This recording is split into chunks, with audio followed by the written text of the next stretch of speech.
Hello welcome to all guys. आज जिस बारे में हम लोग डिस्कस करने के लिए इकट्ठा हुए हैं, जिस सेशन के बारे में हम लोग डिस्कस करने वाले हैं वो है स्टॉक मार्केट। बहुत सारे मिथ्स हम लोगों ने पाल रखे हैं हमारे मन में कि यार स्टॉक मार्केट में पैसा इन्वेस्ट मत करो। क्या रियलिटी है आज उसके बारे में भी हम लोग डिस्कशन करेंगे। क्या डर है जिससे हमें बाहर निकलना है और कैसे इस मार्केट से हम लोग और ज्यादा फाइनेंशियली स्ट्रांग हो सकते हैं। शुरुआत करते हैं आज के सेशन की एक छोटी सी कहानी के साथ। इन 1947 महाराष्ट्र के एक छोटे से गांव में, जिसका नाम था जलगांव, एक फैमिली रहती थी जिसके 4 बेटे थे। फार्मर्स का काम करते थे, वो एक फार्मिंग लैंड पे काम करते थे। 1947 में उस फार्मर की डेथ हो गई और उस चारों बच्चों को उस फार्मर की लैंड में पार्टिसिपेट दे दिया गया, उनका पार्टीशन उनको कर दिया गया। एक था व्यक्ति मोहम्मद अनवर, जिसको उस लैंड को बेचने से 80,000 रुपए मिले। इन 1947 विप्रो भी इंट्रोड्यूस हुआ था मार्केट में और उन्होंने अपना काम शुरू किया था वनस्पति और घी के साथ। ऐसे ही वो अनवर एक बार चाय की थड़ी पे बैठा था और डिस्कशन हो रहा था। बहुत सारे लोग डिस्कस कर रहे थे। अचानक से स्टॉक ब्रोकर आया। उसने कहा कि क्या आप विप्रो के शेयर खरीदना चाहते हैं। तब तक शेयर मार्केट की नॉलेज शायद ही किसी व्यक्ति को हुआ करती थी। अनवर को थोड़ा सा इंटरेस्ट आया। अनवर ने बात करना शुरू करा। उस आधे घंटे के सेशन में उस 10,000 रुपए उसने विप्रो के शेयर खरीदे। और वेल थिंग इज दैट कि उसने आज तक एक भी शेयर विप्रो का नहीं बेचा। अब बात करते हैं हुआ क्या उन शेयर्स का। आज उनकी वर्थ 800 करोड़ रुपए प्लस है। और सिर्फ डिविडेंड डिविडेंड की मैं बात करूं तो 118 करोड़ का डिविडेंड उसको आज तक मिल चुका है। अब हम बात करते हैं कि एक सिंगल डे वर्किंग करे बिना क्या 800 करोड़ रुपए, 118 करोड़ रुपए, जो कि हम लोग को ऐसा लगता है कि बहुत ही बड़ी अमाउंट है, क्या कमाई जा सकती है? हाँ, इस मार्केट में बिल्कुल कमाई जा सकती है। कहानी कहाँ से शुरू होती है स्टॉक मार्केट की? कहानी कहाँ से शुरू होती है इंडियन स्टॉक मार्केट की? उसके बारे में भी हम लोग आज बात करने वाले हैं। इंडियन स्टॉक मार्केट शुरू हुआ 1855 में एक छोटी सी कंपनी के द्वारा, जो कि अनफॉर्मल थी। 1955 में एक छोटे से ट्री के नीचे stock market, Bombay stock exchange की शुरुआत हुई।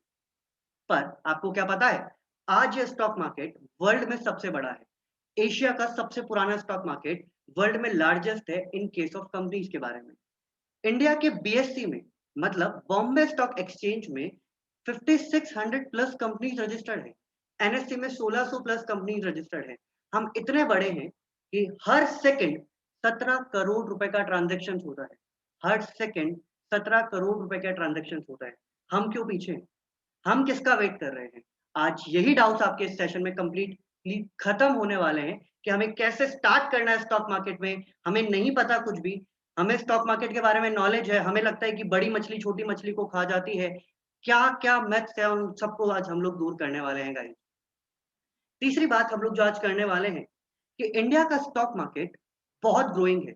यूएस में मोर देन 60% लोग स्टॉक मार्केट में डायरेक्ट ट्रेडिंग करते हैं। बट यही परसेंटेज अगर मैं इंडिया की बात करूं गाइस, तो इंडिया में सिर्फ 4% है। उसमें से भी 50% इनडायरेक्ट इन्वेस्टमेंट है। इनडायरेक्ट इन्वेस्टमेंट का मतलब गाइस, इनडायरेक्ट इन्वेस्टमेंट का मतलब है कि वो म्यूचुअल फंड्स के थ्रू मार्केट में इन्वेस्ट करते हैं, क्योंकि उनको मार्केट की नॉलेज नहीं है। बात होती है mutual fund is subject to market risk, stock market is also subject to market risk. But क्या घर बैठे पैसा कमाना इतना आसान है? हम कोरोना में बहुत परेशान हुए कि कोरोना हो गया, बाहर नहीं निकल पा रहे, हमारे बिजनेसेस बंद हो गए, हमारी जॉब्स नहीं है, हम लोग कैसे काम करें? कैसे स्टार्टिंग हो स्टॉक मार्केट की? आपको पता है, जब सेकेंड वेव ऑफ कोरोना आया, इंडिया का स्टॉक मार्केट अपने ऑल ओवर टाइम हाई पे चल रहा था। ये स्टॉक मार्केट का बेसिक है। अगर हम लोग सही टाइम पर स्टॉक मार्केट में इन्वेस्ट करते, अगर मुझे पता होता कोरोना आ चुका है, हम सबको पता था कि कोरोना की फर्स्ट वेव आ गई है, सेकंड आएगी, थर्ड आएगी एंड सो ऑन, हम लोग उसी टाइम अगर फार्मा इंडस्ट्री में इन्वेस्ट कर देते तो आज कितना परसेंट रिटर्न होता। बट हम किस बात को लेकर रोते रहे कि हमारी जॉब्स नहीं है, हमारे पास बिजनेस नहीं है, हमारे पास मनी नहीं है। क्या घर बैठे पैसा कमाना आसान है? बिल्कुल। जापान के एक पर्सन ने $13,500 जिसके पास थे, उसने घर बैठे इन्वेस्ट किया स्टॉक मार्केट में। आज वो जापान का रिचेस्ट पर्सन है। उसकी उसकी जो वेल्थ है वो है 153 billion dollar. Important is this, वो सारा काम उसने घर बैठे किया 8 साल में। जब वो पर्सन $13,500 से 153 बिलियन डॉलर कमा सकता है, तो हम क्यों खाली बैठे? अब बात आती है स्टॉक मार्केट में इन्वेस्ट करें तो करें कैसे? स्टॉक मार्केट की शुरुआत करें तो करें कैसे? हमें भी करना है काम, पर डर है। उस डर को दूर करने के लिए मैं इनवाइट करना चाहूंगा विनय शर्मा सर को, जो बताएंगे आपको कि स्टॉक मार्केट में स्टार्टिंग कैसे करनी है, स्टॉक मार्केट में आपको आना कैसे।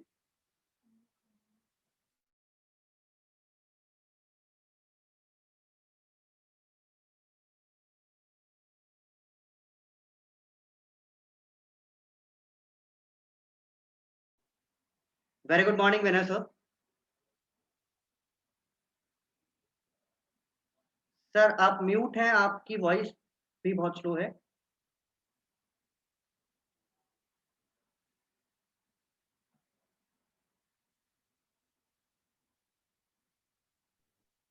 Now, welcome am I Vinay audible? Sir. Yes Thank you sir. so much. So first of all, a very good morning, everyone. It's a pleasant morning. It's raining outside, and I hope you all are doing well. आज जो सबसे important जो बात करने वाले हैं वो है स्टॉक मार्केट के बारे में। लेकिन स्टॉक मार्केट के बारे में शुरू करने से पहले हमें ये समझना और सोचना बहुत जरूरी है कि क्या स्टॉक मार्केट सोचते के साथ ही क्या पॉसिबल है। नहीं, इसके लिए कुछ फॉर्मेलिटीज होती हैं जो आपको फुलफिल करनी पड़ती हैं। जैसे जो सबसे बड़ी फॉर्मेलिटी है that is you must have your demat account. Demat account एक तरह का डीमेट्रलाइजेशन अकाउंट होता है जो आपको किसी भी बैंक में ओपन करना पड़ता है। उसके रिगार्डिंग क्या क्या इन्फॉर्मेशन आपकी चाहिए होती है, लाइक आपको पैन कार्ड वगैरह चाहिए होता है। वो सारी चीजें जो है वो हम लोग धीरे धीरे इस सेशन के एंड तक आपको पूरी बातें समझा देंगे। लेकिन जो सबसे इंपॉर्टेंट जो चीज है वो आपके दिमाग में ये रखना आपको बहुत जरूरी है कि स्टॉक मार्केट में यदि आपको डील करना है तो क्या वो सेफ है या नहीं है। सबसे पहले आप अपनी स्क्रीन पे देख सकते हैं 4 करोड़ डीमैट अकाउंट्स। CDSL एक वो फर्स्ट डिपॉजिटरी बन गई है जिसने 4 करोड़ डीमैट अकाउंट ओपन किए हैं। 4 crore guys, 4 crore. And last 5 महीने के अंदर 1 करोड़ डीमैट अकाउंट ओपन हुए हैं। अब सोचने वाली बात यह है, अब तक 4 करोड़ थे लेकिन सिर्फ 5 महीने में 1 करोड़ नए डीमैट अकाउंट क्यों ओपन हुए। कुछ तो हुआ होगा। और अगर हम देखें कोरोना का इफेक्ट है तो कोरोना का इफेक्ट तो नेगेटिव होना चाहिए था, यहाँ तो पॉजिटिव चल रहा है। जहां मार्केट गिरना चाहिए था वहां मार्केट उठ रहा है। रीजन क्या है? देखिए, सबसे इंपॉर्टेंट चीज आपको समझनी बहुत जरूरी है। India is a developing nation. यहाँ डेवलपमेंट हो नहीं गया है, धीरे धीरे चल रहा है, हो रहा है। इसका मतलब यहाँ अभी अपॉर्चुनिटीज बननी शुरू हुई है, बन नहीं गई थी। Like US market already developed nation है, वहां जो डेवलपिंग जो ग्रोथ है, डेवलपमेंट की जो ग्रोथ है वो थोड़ा ग्रेजुअल स्लो होती है। लेकिन इंडिया के अंदर जो ग्रोथ रेट है वो आप कह सकते हैं जंप करती है। हमें अपफ्रंट होकर के नहीं दिखता, जो गवर्नमेंट डेटा देती है उसके अंदर नहीं दिखता है, लेकिन शेयर मार्केट के अंदर आपको ये चीज हर एक मोमेंट पे, हर एक सेकंड पे आपको पता चलता है कि कब मार्केट बूम पे जा रहा है और कब मार्केट नीचे आ रहा है। सबसे पहली बात, स्टॉक मार्केट को ओपन करने के लिए या स्टॉक मार्केट में ऑपरेट करने के लिए you must have your demat account.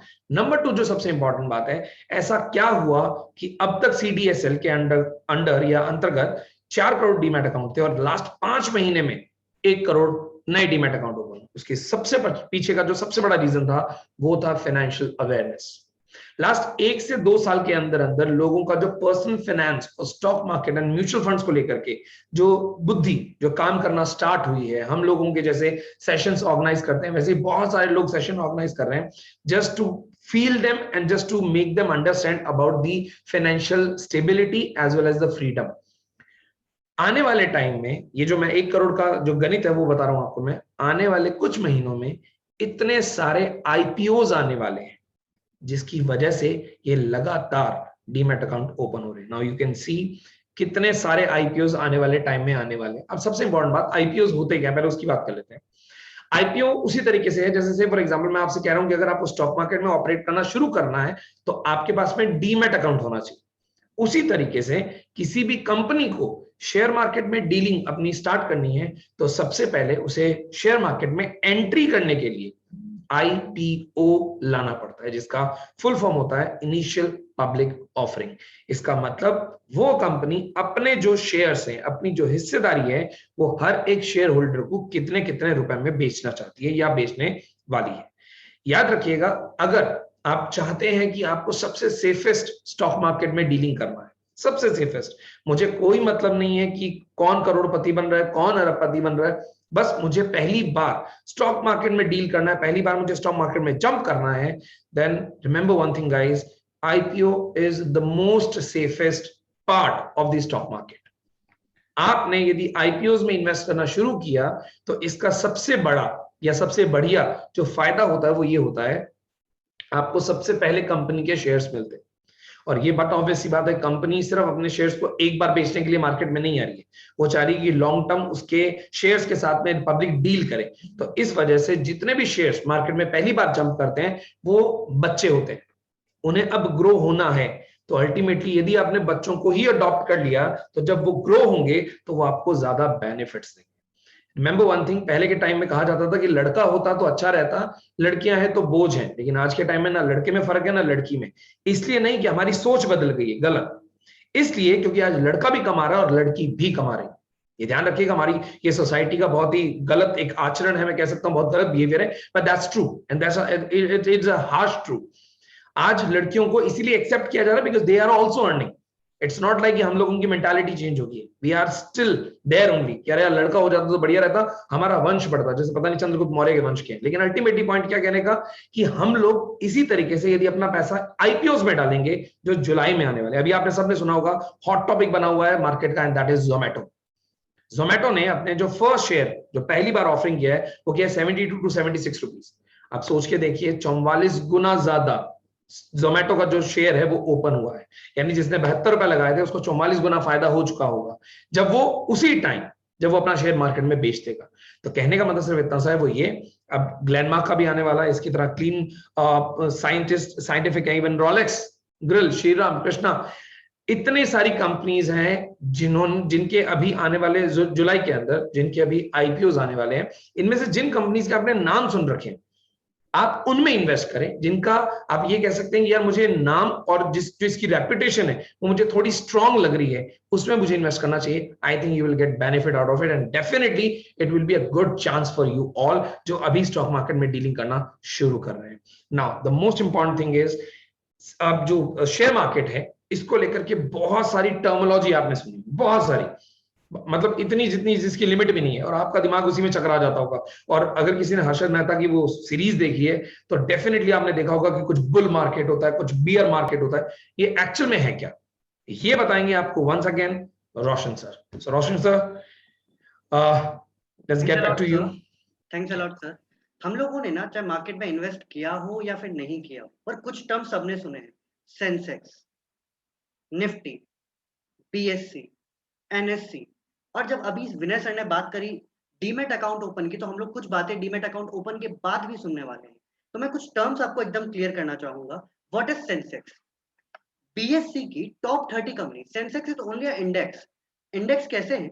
अगर हम लोगों ने कभी कॉपी मेंटेन करी हो स्कूल लाइफ में, तो इंडेक्स के 2 पेज होते हैं, शायद मेरी तरह आप लोग भी खाली रखते होंगे, ठीक है। बट वो इंडेक्सेशन, जो इंटेलिजेंट बच्चे थे वो पूरी कॉपी को इंडेक्सेशन में देख सकते थे कि हमारे फर्स्ट पेज से लेकर 400 पेजेस तक क्या क्या एड ऑन है और मेरी कॉपी क्या क्या बोलती है। सेम जब आपको स्टॉक मार्केट में इन्वेस्ट करना है तो आपको इंडेक्सेशन के बारे में नॉलेज होनी चाहिए। इंडेक्सेशन क्या हुआ? सबसे पहले हम लोगों ने बात करी सेंसेक्स। बीएससी में 5000 प्लस कंपनीज रजिस्टर्ड है, पर जो टॉप 30 कंपनीज हैं उनका एक सेगमेंट या उनका इंडेक्स वो क्या कहलाता है? सेंसेक्स। दूसरा हमने नाम सुना होगा निफ्टी, जिसको कहते हैं निफ्टी 50 भी। निफ्टी क्या है? निफ्टी है एनएससी की टॉप 50 कंपनीज, उसको हम लोग बोलते हैं एनएससी। कुछ और टर्म्स जो हम लोग सुनते हैं, BSc, NSC. BSc is a stock broking, मतलब बॉम्बे स्टॉक एक्सचेंज। इंडिया में किसी टाइम पे 24 स्टॉक एक्सचेंज हुआ करते थे, बट अभी जो एक्टिव स्टॉक एक्सचेंज है वो सिर्फ 3 है। उनमें से एक है बॉम्बे स्टॉक एक्सचेंज, जो कि मैंने आपको बताया वर्ल्ड का लार्जेस्ट स्टॉक एक्सचेंज है, एशिया का ओल्डेस्ट स्टॉक एक्सचेंज है। मैं बोलना चाहता था उस कहानी के थ्रू कि 1947 में जब वो किसान शेयर मार्केट में इन्वेस्ट करने से नहीं डरा, तो 2021 है गाइस, हम इतना पीछे क्यों रह रहे हैं। बात करते हैं एनएससी की, नेशनल स्टॉक एक्सचेंज। ये भी एक स्टॉक ब्रोकिंग फर्म है, स्टॉक ब्रोकिंग है, जहां से आप डीलिंग कर सकते हैं बॉम्बे स्टॉक एक्सचेंज और नेशनल स्टॉक एक्सचेंज। कुछ और बातें जब हम लोग डीमैट अकाउंट खोल लेंगे तब और सीखेंगे गाइस, वो क्या क्या है उसके बारे में भी डिस्कस करते हैं।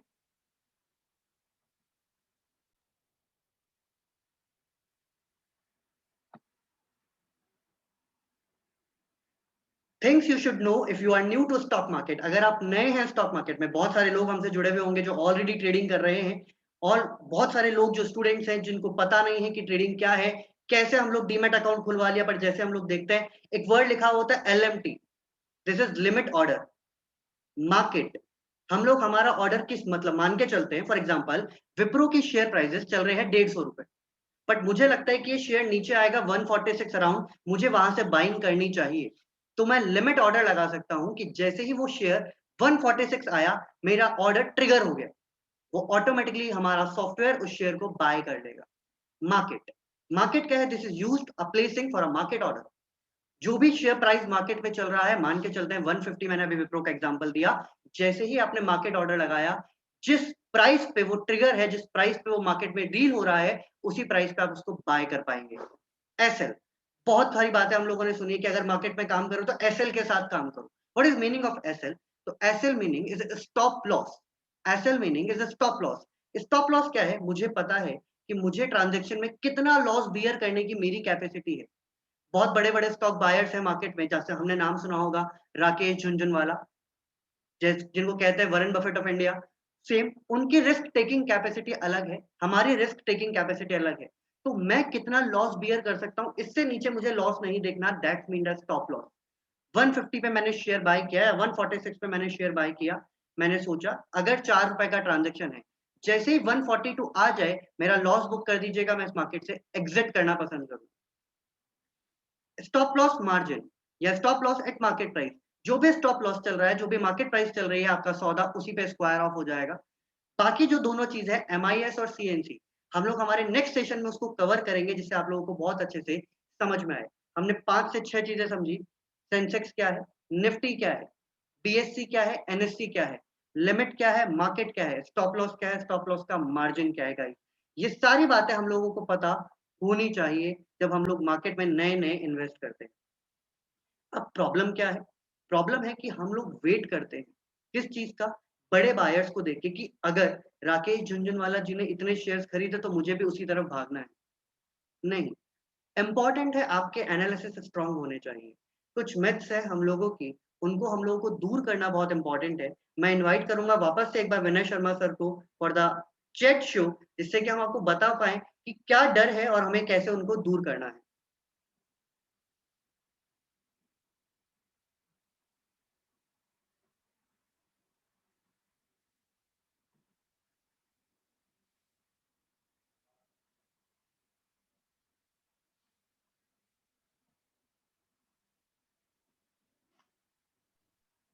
या थैंक यू सो मच।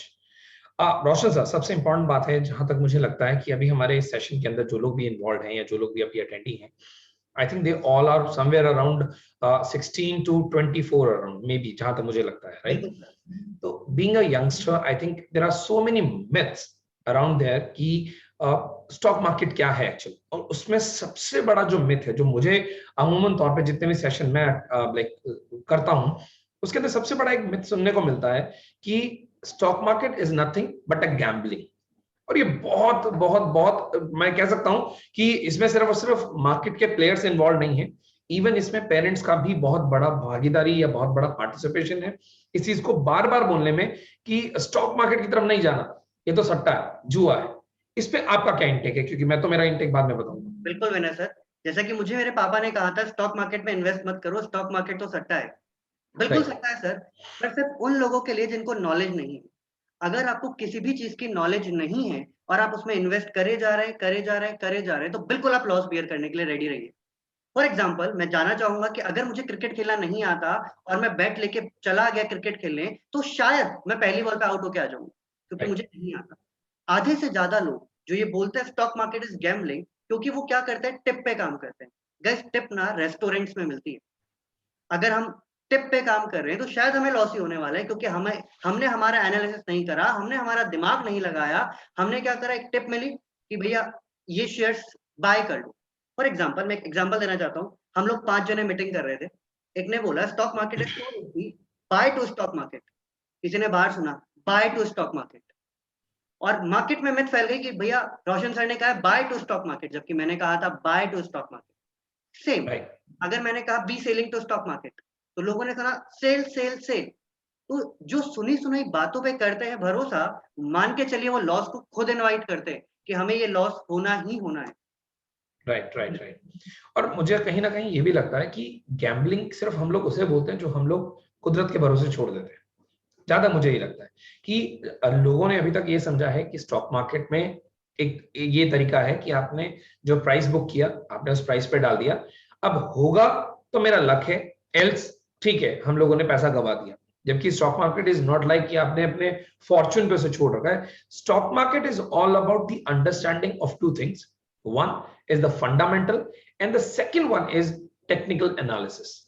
अगर इन दोनों चीजों में आप अच्छा करते हैं या आपको थोड़ा बहुत अंडरस्टैंडिंग है, नॉलेज है, then you can definitely switch to like share market, and you definitely need to understand that market, because ultimately in future, ये बात ध्यान में रखिएगा, आपके पास में लोग बोलते हैं, आज मैं बहुत सारे YouTube चैनल्स को जानता हूँ, इवन यूट्यूबर्स को जानता हूँ, जो नॉर्मली ये चीज बोलते हैं कि यार आपको ना पैसिव इनकम अर्न करने के आपके पास रिसोर्सेज होने चाहिए। आई थिंक रोशन सर आपने भी सुना होगा, लोग कहते हैं कि if you want to earn money in a passive way you must try this and this and this, but I think before trying any kind of thing for the passive income, you should concentrate on your active income first of all, and through that active income only you can get some money जिसे आप अपने stock market में डाल सकते हैं। It's not about कि आपने पापा की जमीन जायदाद बेच दी और लाया 1 करोड़ और डाल दिया स्टॉक मार्केट में, now let's wait for the fortune की कब आपकी किस्मत चमकेगी। It's not like that and it will not work in such a way. आपको उसे समझना पड़ेगा कि स्टॉक मार्केट एक्चुअल में वर्क करता कैसे, और वो कोई साइंस, रॉकेट साइंस नहीं है।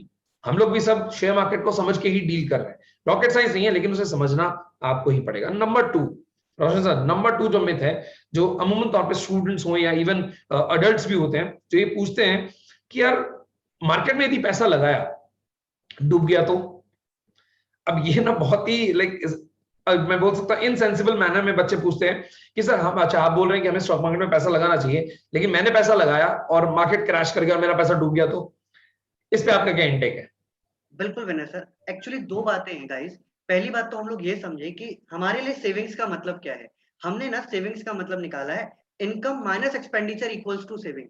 गाइस ये सेविंग्स नहीं है, सेविंग्स है income minus savings equals to expenditure. आप जितना पैसा बचा सकते हैं उतना बचाएं, और बचा के गाड़ना नहीं है, जो पुराने लोग गाड़ देते थे जमीन में, उसको री इन्वेस्ट करना है।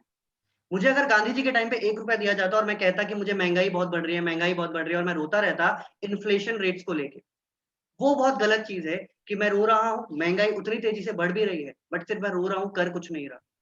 एक बहुत छोटा सा कॉन्सेप्ट है प्राइस अर्निंग रेशियो का विनय सर।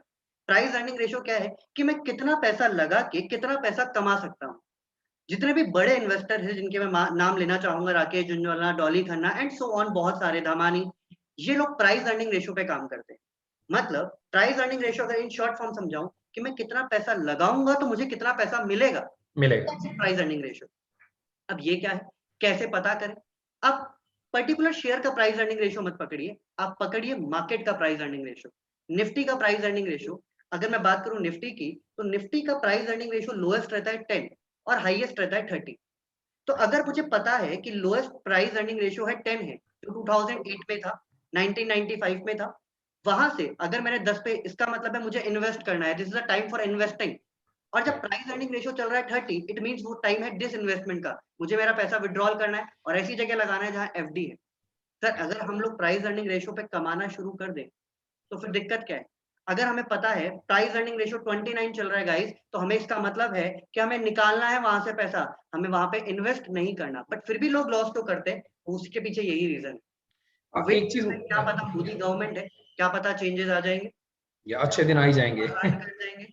अच्छे दिन आ जाएंगे। स्टॉक मार्केट में अच्छे दिन वाली जो गणित है ना, वो आपका एनालिसिस डिपेंड करता है, फंडामेंटल और टेक्निकल। अच्छा एक बात ना कहीं कहीं मुझे ये भी लगता है, जहां तक सारे व्यूअर्स होंगे वो शायद मेरी बात से इत्तेफाक भी रखेंगे, कहीं ना कहीं लोगों के माइंड में एक चीज आ गई है कि यार हम लोग जो सैलरी अर्न कर रहे हैं ना, उस सैलरी को अर्न करके ही हम लोगों को एक्चुअली में हमारे जो लाइवलीहुड है, या यूं कहूं जो हमारी लेविश लाइफ है, उसे जीने में हद से ज्यादा मदद मिल सकती है। लेकिन ये कहीं ना कहीं फैक्ट हम लोग भूल जाते हैं। एक व्यक्ति अगर किसी भी कंपनी में काम करता है, मान लेते हैं उसकी इनकम जो है वो 1 लाख रुपए है, right? Forget about the IT department, मैं आईटी इंडस्ट्री की भी बात नहीं कर रहा क्योंकि आईटी इंडस्ट्री अभी एज ऑफ नाउ बूम पे चल रही है, but I am talking about the general manner कि कोई भी कंपनी है, अगर उसके अंदर किसी व्यक्ति की सैलरी 1 लाख रुपए है, तो फॉर श्योर वो कंपनी का मालिक उसे अगले साल हद से 10% का ही इंक्रीमेंट देगा। कई कंपनी सिर्फ 5% का इंक्रीमेंट देती है छोटी छोटी सैलरी वालों। अब वहां पर उन्हें मिल रहा है 10% का इंक्रीमेंट, राइट? हर साल इन्फ्लेशन भी as per the government records 8 से 9% इंक्रीज करती है। अब हम लोगों को अमूमन तौर पे ये तो दिखता है कि हम लोग 10% की ग्रोथ कर रहे हैं हमारी सैलरी में, बट कहीं ना कहीं ये भूल जाते हैं कि इन्फ्लेशन भी 9% या 8% इंक्रीज कर रही है, तो अल्टीमेटली आपकी सैलरी 1 या 2% बढ़ रही है। एक बात ये एक तो एक फैक्ट है। नंबर 2, हम लोग कहते हैं स्टॉक मार्केट में पैसा लगाया, मेरा पैसा डूब गया। तो याद रखिएगा गाइस, मैं आप सबको बोल दूं, मैं पिछले 13 साल से इकोनॉमिक्स पढ़ा रहा हूं, प्लस स्टॉक मार्केट भी काफी अच्छे से देख रहा हूं। हमें ये चीज बहुत अच्छे से ध्यान में रखनी चाहिए कि जितने भी लोग ये सोच करके पैसा एफडीज में डालते हैं कि उन्हें वहां पे कुछ स्टेबल इनकम अर्न मिलेगी या स्टेबल इनकम अर्न होगी, वो सबसे बड़ी गलती करते हैं। रीजन बहुत सिंपल सा है, यदि आपने अपना पैसा यदि डाल दिया आपने, मान लीजिए स्टॉक मार्केट सॉरी एफडीज के अंदर, और वो 4% का आपको इंक्रीज करके दे रहा है, यानी 4% का आपको इंटरेस्ट दे रहा है, कहीं ना कहीं आपको जो इन्फ्लेशन है वो 9% की मिल रही है, तो आप 5% लॉस में जा रहे हैं। तो ultimately in such a manner आप वैसे भी 5% की इनकम को लूज ही कर रहे हैं। तो ये बात थोड़ा ध्यान में रखिएगा। थर्ड पॉइंट हम आते हैं sir, dark side of the market. बहुत इंपॉर्टेंट है कि मार्केट में लोग ये सोचते हैं कि चलो स्टॉक मार्केट में डील करना है, डालो पैसा, पापा का पैसा, डालो पैसा, कहीं मर्जी आने दो, जहां मुझे दिख रहा है यार ये स्टॉक बढ़ रहा है, डाल दो पैसा और मैं देखो रातों रात अरबपति हो जाऊंगा और करोड़पति हो जाऊंगा। I think you must be having some examples of such a companies जो कि अच्छी कंपनीज थी, but due to poor analysis of the company and its track record, जो लोग थे उनका ना सिर्फ पैसा डूबा, इवन कंपनी भी खुद भी डूबी। And if you want to share some like companies name please. बिल्कुल विनय सर, मैं हर बार कहता रहता हूँ कि practice makes a man perfect, but वो लाइन शायद थोड़ी सी गलत है, experience makes a man perfect. जैसे जैसे आप एक्सपीरियंस गेन करते रहते हैं वैसे वैसे आप बहुत कुछ सीखते रहते हैं। कहीं ना कहीं डार्क साइड्स तो है ही, क्योंकि जब लोग कहते हैं, जो मिथ्स लोगों ने बनाई है कि हाँ मेरा पैसा डूब जाता है, तो कुछ ना कुछ तो कमियां हैं ऐसे स्टॉक मार्केट में, बट उन्हीं का पैसा डूबता है जिनके एनालिसिस वीक होते हैं। शुभम सर हमारे साथ जुड़े हुए हैं, हम लोग इनको भी इनवाइट करेंगे थोड़ी सी देर बाद, बट मैं आपको बताना चाहूंगा डार्क साइड एक क्या है। मेरा पर्सनल एक्सपीरियंस है, मैं किसी और का एक्सपीरियंस क्यों दूं, क्योंकि इंपॉर्टेंट इज दिस कि आप अपने एक्सपीरियंस से सीखते हैं। अगर मैं 5 से 6 साल पहले जाऊंगा इस, जहां पे मेरे साथ एक प्रॉब्लम हुई, मेरी जो सेविंग्स थी 7.5 लाख रुपए मैंने यस बैंक में लगा दी, बिकॉज ऑफ दिस कि मुझे लगता था कि यस बैंक का शेयर बढ़ेगा। दैट टाइम वो शेयर की प्राइस थी 140 रुपीज, आज उस शेयर की प्राइस है 13 रुपए। मतलब जहां 6.5 7 लाख रुपए मैंने इन्वेस्ट किए थे, आज उसके बदले मुझे सिर्फ 50,000 रुपए मिल रहे हैं। ऐसा नहीं है कि मुझे नॉलेज थी, मैंने एग्जिट क्यों नहीं करा, बट जब आपको लॉस होने लगता है ना, तब आप में आ जाता है पेशेंस। उस पेशेंस को हम लोग एनालिटिकल ग्लिच कहते हैं, जहां हम हार जाते हैं। आपको दिखाता हूं मैं कुछ कि कुछ डार्क साइड्स हैं, the dark side of stock market. अगर 1 लाख रुपए इन्वेस्ट किया होता मैंने रिलायंस कैपिटल में 3 साल पहले, आज उसकी वर्थ सिर्फ 6800 रुपीज होती। 3 साल पहले जिसका प्राइस था 397, आज उसका प्राइस है 27। एक और बात, अगर आज मैंने इन्वेस्ट किया होता 1 लाख रुपए यस बैंक में 3 साल पहले, तो आज उसकी वर्थ है सिर्फ और सिर्फ 4000 रुपए। 3 साल पहले उसकी प्राइस हुआ करती थी 335, आज उसकी प्राइस है 13 रुपए 65 पैसे। ₹1 लाख अगर मैंने इन्वेस्ट किए होते आइडिया के शेयर में 3 साल पहले, तो उसकी आज प्राइस होती 31,000 rupees. Price 3 years ago is ₹34, price as of today 10.60। It means sir, stock market में ये डर भी है कि मेरा पैसा डूब जाएगा, लेक ऑफ एनालिसिस। तो आज हमारे बीच शुभम शर्मा सर इनवाइटेड हैं, जो पिछले 6 साल से टेक्निकल एनालिसिस और फंडामेंटल एनालिसिस पे वर्क कर रहे हैं और फुल टाइम ट्रेडर और इन्वेस्टर है। तो now I am inviting Shubham Sharma sir, जो हमारे जितने भी सेशन जो अटेंड कर रहे हैं उनको गाइड कर पाए कि स्टार्टिंग कैसे करें और मार्केट में कैसे ग्रो करें अपने फाइनेंस को। Roshan sir, I think you need to unmute him. एक second sir. Yeah.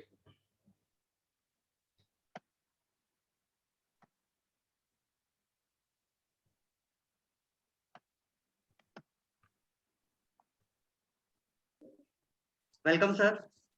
Hello hello everyone, very very good morning. तो जैसे कि आपको विनय सर, रोशन सर ने बताया कि मार्केट में क्या क्या एलिमेंट्स, मतलब बीएसई क्या है, सेंसेक्स क्या है, निफ्टी क्या है, लेकिन यहाँ तक तो हमने सीख लिया, लेकिन इसके अंदर हम काम कैसे करें, इसके अंदर हम किस तरीके से काम कर सकते हैं। लेकिन इससे पहले मैं एक और मार्केट का मिथ है जो मैं आपको बताना चाहूंगा कि investing in stock market is very risky, very risky. लोगों को लगता है बहुत रिस्की है। तो इसके लिए मैं एक चार्ट शेयर करता हूँ आपके साथ में, निफ्टी का चार्ट। वो हम देखते हैं कि वो कैसे रिस्की नहीं है, इन्वेस्टिंग क्यों रिस्की नहीं है।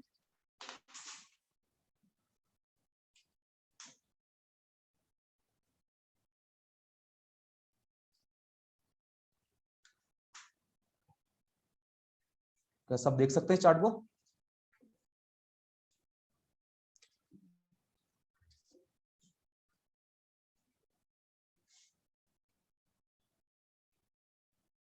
ठीक है, देखिए 95 से लेकर के 2070 तक एक चार्ट देखते हैं हम निफ्टी का, क्या क्या की इवेंट्स थे और उसका क्या इंपैक्ट है हमारे मार्केट के ऊपर। 95 से स्टार्ट हुई निफ्टी, आगे चलते हैं तो 91 के आसपास एक डॉट कॉम बबल नाम की एक इवेंट हुआ। डॉट कॉम बबल से क्या हुआ, मार्केट थोड़ा सा क्रैश हुआ और वापस से अप ट्रेंड की तरफ मार्केट चला गया। चलिए ठीक है, ये आप नहीं जानते। 2007, 8 एंड 9 के अंदर आप सभी ने सुना होगा कि मार्केट्स, यूएस मार्केट के अंदर बैंकिंग सेक्टर क्रैश हो गया था। या फिर आपने सत्यम घोटाला सबने सुना है? सत्यम घोटाला सबने नाम सुना होगा। कब हुआ? 2009 के अंदर हुआ। जब एक इवेंट गलत होता है उसके बाद एक और इवेंट गलत होता है। तो 2008 के अंदर मार्केट के अंदर क्या हुआ, यूएसए के अंदर जो बैंक्स थे उसके अंदर एक बैंक ने बोल दिया कि आज अपन एचडीएफसी बैंक है, हम मानते हैं एचडीएफसी बैंक, ये बोल दे रातों रात की कल से बैंक नहीं खुलेगा, तो मार्केट में उससे क्या पैनिक आएगा। और पैनिक से क्या होता है, सेंटिमेंट्स जो होते हैं, अपनी साइकोलॉजी होती है, ह्यूमन साइकोलॉजी, वो चेंज होती है। स्ट्रेस होता है, स्ट्रेस में आदमी सेलिंग की तरफ जाता है तो मार्केट क्रैश होता है। तो ये हुआ 2008 और 2009 के अंदर। ग्लोबल फाइनेंशियल क्राइसिस आया 2009। इसके बाद हम आगे चलते हैं 2014 के अंदर क्या हुआ था तो बता सकता है? 2014 के अंदर इलेक्शंस थे। इलेक्शंस अपने लोकसभा के इलेक्शन, जहां पे बीजेपी की गवर्नमेंट आई थी, मेजोरिटी से गवर्नमेंट आई थी। तो काफी समय बाद एक मेजोरिटी गवर्नमेंट हमारी आई। मार्केट में क्या हुआ, क्या सेंटीमेंट गया? पॉजिटिव सेंटीमेंट, कि अब जो गवर्नमेंट है वो अपने डिसीजंस ले सकती है, कोई उनके साथ में और कोई गवर्नमेंट नहीं है, किसी बायस नहीं है किसी और पार्टी के साथ में। वो तो उससे क्या है, पॉजिटिव सेंटीमेंट गया और पॉजिटिव सेंटीमेंट से मार्केट ने वापस से ऊपर की तरफ जंप करना चालू करा। तो हम इसको इन शॉर्ट हम पूरा यहाँ से लेकर के पूरा एंड तक 95 से लेकर के यहाँ 2070 तक देखे तो ये क्या है, मार्केट में अप ट्रेंड रहा है। अप ट्रेंड रहा है, यहाँ से मार्केट ऊपर गया, वापस करेक्शन आया, मार्केट फिर ऊपर गया, फिर करेक्शन आया, मार्केट वापस से ऊपर की तरफ गया है। ठीक है, तो इन्वेस्टिंग कैसे रिस्की है? अगर आप लॉन्ग टर्म के अंदर मार्केट के अंदर अच्छे स्टॉक्स के अंदर आप इन्वेस्ट कर रहे हैं तो वो रिस्की नहीं है। अगर आपने, आपकी स्टॉक पिकिंग अच्छी होनी चाहिए, उसके लिए आप कंपनी के फंडामेंटल्स देख के इन्वेस्ट कीजिए। आप अगर ट्रेडिंग कर रहे हैं तो आप टेक्निकल देख के कीजिए। तो ट्रेडिंग और अपने टेक्निकल और फंडामेंटल, इन दोनों के अंदर डिफरेंस क्या है? जैसे विनय सर ने बताया कि मार्केट के अंदर ट्रेडिंग आपको करनी है तो आप करेंगे टेक्निकल के अकॉर्डिंग, अगर आप इन्वेस्टिंग कर रहे हैं तो आप करेंगे फंडामेंटल के अकॉर्डिंग। तो ये होते क्या है, टेक्निकल फंडामेंटल होते क्या है? चलिए आज हम देखते हैं टेक्निकल और फंडामेंटल क्या होते हैं। और ये हो नहीं रहा है।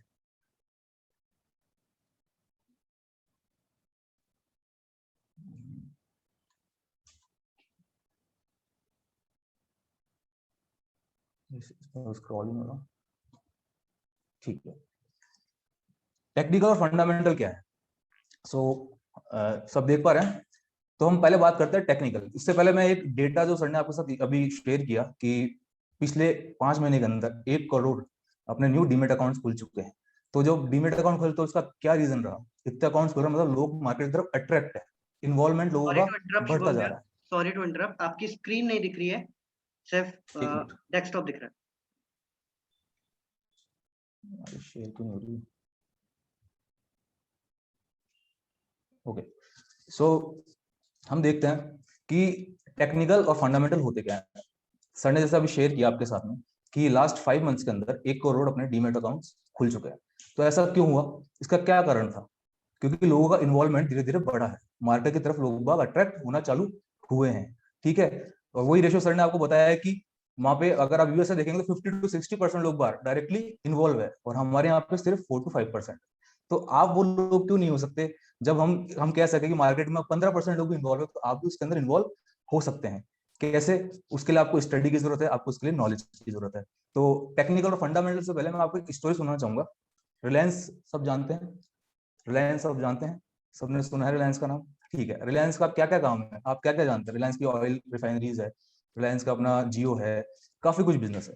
ठीक, लेकिन क्या आप जानते हैं रिलायंस इंडिया का सबसे बड़ा मैंगोस का एक्सपोर्टर है? कैसे बना, इसकी स्टोरी मैं आपको सुनाता हूँ। तो क्या हुआ, रिलायंस की रिफाइनरीज है, तो रिफाइनरी से क्या हो रहा है, हमारे पॉल्यूशन होता है, पॉल्यूशन हो रहा है उससे। तो सीएसआर, कंपनी सोशल रिस्पॉन्सिबिलिटी के अंतर्गत क्या करना होता है कंपनीज को कि आप अगर पॉल्यूशन कर रहे हो तो आपको कुछ ऐसा करना है जो अपने एनवायरनमेंट को सही भी करे साथ साथ। तो रिलायंस ने क्या करा, रिलायंस ने जो उनके जामनगर में जहाँ रिफाइनरी है वहां पे उनके 600 एकड़ जमीन है, जो कि बिल्कुल बिल्कुल अपनी उसका कोई काम की नहीं थी लैंड, उन्होंने क्या करा वहां पे आम के बाग लगा दिए। अब आप देख रहे हो उन्होंने अपनी वीकनेस को कैसे स्ट्रेंथ में बदला, किस तरीके से वो अपनी वीकनेस को स्ट्रेंथ में बदल पाए, अपॉर्चुनिटी देखी उन्होंने उस जगह पर भी। उन्होंने अपने आम के बाग लगाए और 600 एकड़ के अंदर उन्होंने आम के बाग लगाकर आज वो सबसे बड़े एक्सपोर्टर्स है। ठीक है, आज सबसे बड़े एक्सपोर्टर्स है आम के, अपने मैंगोज के। तो क्या ये आप बात जानते थे? तो ऐसे ही हमारे को अपनी वीकनेस को अपनी अपॉर्चुनिटी का देख के अपॉर्चुनिटी में को आगे हमें कन्वर्ट करना है। तो आज हमारी अपॉर्चुनिटी क्या है कि मार्केट के अंदर लोगों का इन्वॉल्वमेंट है। आज निफ्टी 16,000 के आसपास है। ठीक है, आपको नहीं लगता कि निफ्टी आने वाले 10 साल के अंदर ही कुछ 30,000 की हो सकती है, 30,000 पहुंच सकती है? सर बिल्कुल पहुंच सकती है, बिल्कुल पहुंच सकती है, क्योंकि मार्केट के अंदर अप ट्रेंड जब आता है, बुल रन जब आता है, तो वो पता नहीं होता वो कब आ जाता है। तो ऐसा है कि निफ्टी आपको बहुत जल्दी बहुत ऊपर भी दिख सकती है। तो आज हम क्यों ना उस मार्केट के अंदर इन्वॉल्व हो जो इतना इमर्जिंग है, जो इतना बढ़ता हुआ मार्केट है। हम ग्रोइंग इकोनॉमी है, ग्रोइंग इकोनॉमी, इसका फायदा क्यों ना उठाया जाए। तो इसके लिए हमको क्या करना है, हमारे को कुछ कोर्सेज होते हैं मार्केट के अंदर, हम अपने स्टडी के बेस पे जाना है। आप कोई भी बिजनेस, हम कोई भी बिजनेस अगर हम सिर्फ एक बिना नॉलेज बिना रिसर्च के करते हैं तो हम उसका लॉस लेना ही लेना है हमारे को, ये बिल्कुल तय बात है। ठीक है, इसके अंदर कोई डाउट नहीं है। अगर मैं आज एक पान की थड़ी की भी बात करूं, मैं अगर पान की थड़ी की भी बात करूं, मैं उसको बिना नॉलेज के अगर मैं करता हूं तो उसके अंदर मैं लॉस ही खाऊंगा उसके अंदर। मेरे को, क्योंकि जब पान लगाना नहीं आएगा तो लोगों को पसंद नहीं आएगा, और पसंद नहीं आएगा तो उसको खरीदेगा कौन। तो आपको क्या होती है, नॉलेज लेनी पड़ती है हर चीज की। वैसे हमारे मार्केट के अंदर कुछ कोर्सेज अवेलेबल है। अब वो कोर्सेज कौन से होते हैं? पहला है टेक्निकल एनालिसिस, दूसरा फंडामेंटल, तीसरा ऑप्शन स्ट्रेटेजीज। तो आज हम सिर्फ टेक्निकल और फंडामेंटल की बात करें। टेक्निकल क्या है? टेक्निकल के अंदर हम हमारे जो चार्ट्स होते हैं वो देखते हैं। चार्ट के अंदर क्या होता है? वॉल्यूम और price action, volume plus price action को देख करके हम आगे का प्रिडिक्ट करते हैं कि मार्केट का मूवमेंट किस साइड हो सकता है, अप साइड और डाउन साइड, दोनों साइड हो सकता है। ठीक है, इसके अलावा जो हमारा टेक्निकल है, टेक्निकल क्या है? शॉर्ट टर्म ट्रेडिंग के लिए, मतलब ट्रेडिंग के लिए हमारा टेक्निकल है शॉर्ट टर्म। शॉर्ट टर्म क्या होता है? आप इंट्राडे भी कर सकते हैं। इंट्राडे मैंने आज खरीदा और आज ही बेच दिया। ठीक है, बीटीएसटी एसटीबीटी, आज खरीद रहा हूँ कल बेच रहा हूँ, buy today sell tomorrow. Third होती है स्विंग ट्रेडिंग। स्विंग ट्रेडिंग, कोई भी ट्रेड को मैं आने वाले 2 वीक तक कैरी कर रहा हूँ, मतलब मैं आज खरीद रहा हूँ और 10 से 12 15 दिन बाद में उसको वापस सेल कर रहा हूँ, तो वो कहलाती है स्विंग ट्रेडिंग। स्विंग ट्रेडिंग के बाद में पोजिशनल ट्रेडिंग। पोजिशनल मतलब 1 महीने तक, 15 दिन तक, 20 दिन तक, 2 महीने तक अगर मैं कोई ट्रेड कैरी कर रहा हूँ तो वो होती है पोजीशन। तो वो सब हम किसके बेस पे करेंगे? वो सब हम करते हैं टेक्निकल के बेस पे, टेक्निकल एनालिसिस के बेस पे। टेक्निकल एनालिसिस समझाया मैंने, ट्रेडिंग के लिए होता है। ऐसे ही अगर मेरे को इन्वेस्टमेंट करना है, मेरे को करना है इन्वेस्टमेंट जो कि मैं 5 साल बाद देखना चाहता हूँ कहाँ पहुंचा, वो करूंगा फंडामेंटल के बेसिस पे। फंडामेंटल क्या है? फंडामेंटल जो है उसके अंदर हम अपनी कंपनी की स्टेटमेंट देखेंगे, फाइनेंशियल स्टेटमेंट देखेंगे। फिर हम उसकी इंडस्ट्री क्या है, जैसे मैं बात करता हूँ टीसीएस की, मैं बात करता हूँ टीसीएस क्या है? आईटी सेक्टर है। आईटी सेक्टर के अंदर सबसे पहले मैं क्या देखूंगा? कंपनी की बैलेंस शीट, कंपनी के स्टेटमेंट्स क्या है। उसके बाद मेरे को देखना है कि उस इंडस्ट्री के, उस आईटी इंडस्ट्री के अंदर क्या आगे की अपॉर्चुनिटीज है, वो इंडस्ट्री कैसा परफॉर्म कर रही है।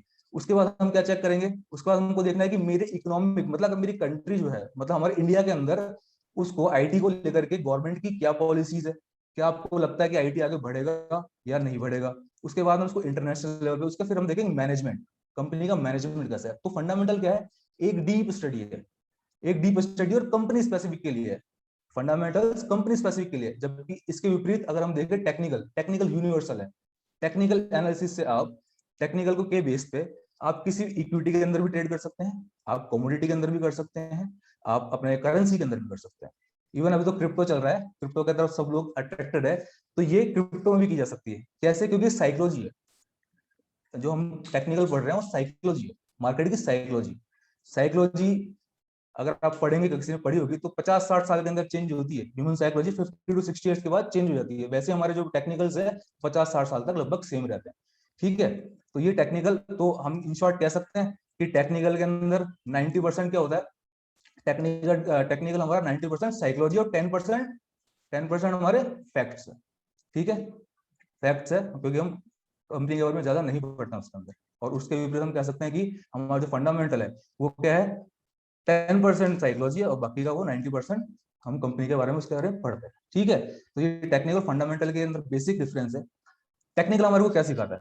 टेक्निकल हमारे को बताता है कि मेरे को एंट्री और एग्जिट पॉइंट, मेरे को कोई ट्रेड कहाँ से बाय करनी है और मैं उसको कहां तक लेके जाना चाहता हूँ, इधर प्रॉफिट और लॉस दोनों के अंदर। मार्केट के अंदर आप जो भी लोग सुनेंगे जिनको लॉसेस लगे पड़े, आप जो भी लोग सुनते हैं कि भाई इनको इतना लॉस लग गया, मेरे अंकल थे उनका इतना लॉस लग गया, या उनके इतना लॉस हो गया, उसका एक रीजन है, क्योंकि वो अपने एसएल, जैसे कि सर ने बताया, एसएल स्टॉप लॉस वो मेंटेन करके नहीं चलते हैं। तो जो एसएल है वो बहुत इंपॉर्टेंट चीज है मार्केट की, और वो आपको टेक्निकल सिखाता है कि आपको कहां तक मार्केट को देखना है लॉस के अंदर भी। तो आपको एग्जिट करना आना चाहिए प्रॉफिट में और लॉस में, दोनों के अंदर, तभी हम सक्सेसफुल ट्रेडर बन सकते हैं। तो ये हमको टेक्निकल सिखाएगा। और इसके साथ ही मैं अपनी बात खत्म करूंगा, लेकिन एक एक नारा देके जाऊंगा आपको, don't be late, investing is great. तो सबको मेरी तरफ से ये है कि इन्वेस्ट करना ही चाहिए। आप ऐसी एज के अंदर है, आपका रिस्क एपेटाइट क्या है उसके अकॉर्डिंग आप इन्वेस्ट कीजिए। आप भले से आप फिक्स बॉन्ड में करें, आप इक्विटी के अंदर करें, आप कमोडिटीज में करें, कहीं भी करें, लेकिन investment is very important. Invest आपको करना ही चाहिए। तो don't be late, investing is great. Okay Roshan sir, thank you. अब आप। Thank you Shubham sir. Don't be late, investing is great. ये जो बात शुभम सर ने कही है, सर इन्वेस्टिंग स्टार्ट तो करनी है, पर कहाँ से करनी है, कैसे करनी है, वो बहुत इंपॉर्टेंट है।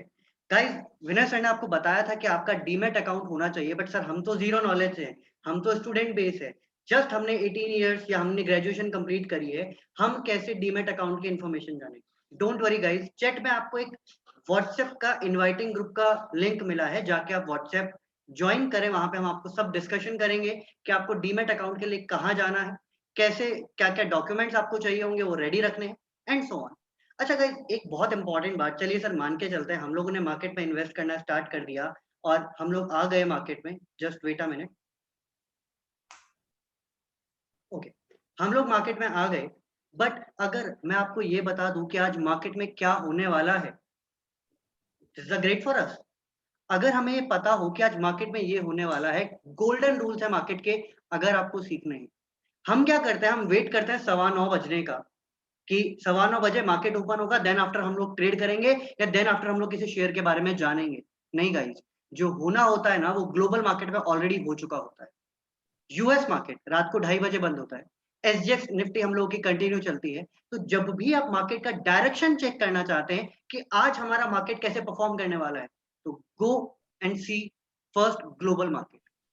जो भी लोग प्लानिंग करते हैं कि आज मुझे स्टॉक मार्केट में इन्वेस्ट करना है, आज मुझे शेयर के बारे में करना है, या मुझे देखना है, तो एक सिंगल ट्रेड में आई थिंक मैं मान के चलता हूँ 3% से ज्यादा लॉस एक्सपेक्ट ना करें। अगर आपको लगता है कि मुझे लॉस होने लग गया है, एग्जिट ले, सोच समझ के, ध्यान से, अपने एनालिसिस के बेस पे। मार्केट खुलने के वेट ना करें, पहले आप 15 मिनट पहले या 20 मिनट पहले थिंकिंग डेवलप करें कि आज मेरे को ये ट्रेड करना है। सीएनबीसी जी आवाज जरूर देखें। मार्केट का जो ओपनिंग सेशन है, अगर आपको स्टार्टिंग करनी है, न्यू है, बिगनर्स है इस मार्केट में, तो स्टार्टिंग में ओपन ट्रेड होता है या ट्रेड विद ब्रेकफास्ट होता है, वो आप जरूर देखें सीएनबीसी आवाज पे, जिससे आपको समझ में आएगा कि मुझे ट्रेड आना कैसे है, मुझे अपना फाइनेंस को स्ट्रॉन्ग करना कैसे। गाइस, बहुत सिंपल से थिंग है, हम सब पैसे कमाना चाहते हैं, और हमारी जो वांट्स है, हमारी जो नीड्स है, वो बहुत ज्यादा हायर है।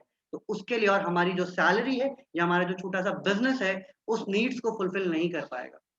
हमें आना है स्टॉक मार्केट के टेक्निकल और फंडामेंटल एनालिसिस को समझ के, मेंटोरशिप के साथ नहीं, किसी टिप के साथ नहीं। गाइस, ये बात अगर आपको समझ में आ गई, तो you become a new Rakesh Jhunjhunwala. Don't worry, आपको सोचना इंपॉर्टेंट है। आज के सेशन को हम लोग यहीं एंड करेंगे, क्योंकि इंपॉर्टेंट है आज के लिए समझना कि हमें स्टॉक मार्केट में आना कैसे है। जो भी आपके डाउट्स है, जो भी आपकी क्वेरीज है, जरूर आप शेयर करें।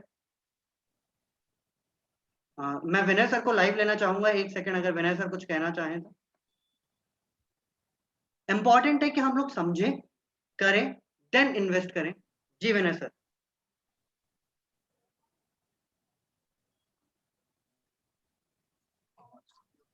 या am I audible? Yes sir. या सबसे इंपॉर्टेंट बात मैं एक चीज नोटिस कर रहा हूँ, वो चीज की अभी सर भी बोल के गए और अभी आप भी बोल रहे हैं कि फंडामेंटल और टेक्निकल एनालिसिस को सीखना बहुत जरूरी है। कई बार क्या होता है, लोगों के माइंड में ना ये चीज बहुत ज्यादा ग्लिच करती है कि अरे यार, अब पता नहीं कितनी टेक्निकल चीजें होंगी जो हमें पढ़ना पड़ेगा या समझना पड़ेगा, यार इसका मतलब स्टॉक मार्केट तो बहुत ज्यादा लेंथी है या बहुत ज्यादा ट्रिकी है, अब यार ये तो नहीं समझ में आएगा। याद रखिएगा, पहली बात तो ये, 12th स्टैंडर्ड तक भी आपको पढ़ना पड़ा था, उसके बाद में ही आपके बोर्ड्स के एग्जाम के रिजल्ट आए थे। पहली बात तो ये। नंबर 2, टेक्निकल एनालिसिस हो या फिर हो वो आपका फंडामेंटल्स, उनको समझने में आपको कोई ज्यादा माथापच्ची करने की जरूरत नहीं है, आपको ज्यादा जोर नहीं आएगा उसको। बट हाँ, एक बार जब आप उसे सीखना स्टार्ट करेंगे और जब वही चीजें जो आपके साथ अभी आपने सीखी हैं वो आप लाइव एग्जांपल मार्केट में होते हुए देखेंगे, then you will get to know कि अगर ये चीज मैंने आज जो सीखी ये मार्केट में अप्लाई हो रही है, और अगर इस सीखने के बाद में मैं मार्केट में अगर इस तरीके से ट्रेड करता तो शायद मुझे इतने रुपए का मुनाफा हो सकता था, या मैं किसी और को सजेस्ट कर सकता था कि ये मुनाफा आपको हो सकता है, then you will get to know कि आपके लिए स्टडीज या आपके लिए वो नॉलेज होना वो कितना जरूरी है। तो ज्यादा ये मत हैवी लोड मत लीजिएगा कि टेक्निकल या फिर आपको फंडामेंटल एनालिसिस का नॉलेज होना बहुत हैवी लोडेड थिंग है, ऐसा कुछ नहीं है। आप जैसे अब तक सीखते आए हैं वैसे ही सीखते जाएंगे, और बहुत सिंपल है, it's not like tough to understand basically. Yes sir please. बहुत सारी बातें हो गई, पर शुरुआत है वो कहीं से तो करनी पड़ेगी। आज से, अभी से अगर हम लोगों के माइंड डेवलप है, हम लोग मैच्योर हैं, सोच सकते हैं स्टॉक मार्केट में इन्वेस्ट की, तो जरूर सोचें। क्योंकि बातें करना बहुत आसान है कि राकेश झुनझुनवाला की प्रॉपर्टी 18,000 करोड़ की है, उन्होंने 5,000 रुपए से स्टार्ट किया था। वरुण बफेट ने कहा था कि अगर हम ये सोचते रहते हैं तो कोई और फायदा उठा लेगा, 10 साल बाद हम लोग वापस से यही होंगे, देखते हैं क्या हम में से कोई राकेश झुनझुनवाला बनता है क्या। आज के सेशन को हम लोग यही एंड करते हैं गाइस। इस सेशन की चेन हम लोग कंटिन्यू चलाएंगे शुभम शर्मा विनय सर के साथ। हम लोग कंटिन्यू सेशन को कंटिन्यू करेंगे, बट विथ नॉलेज एंड आप लोगों के पार्टिसिपेशन के साथ। Thanks a lot guys. Thank you, bye bye, take care, have a nice day guys.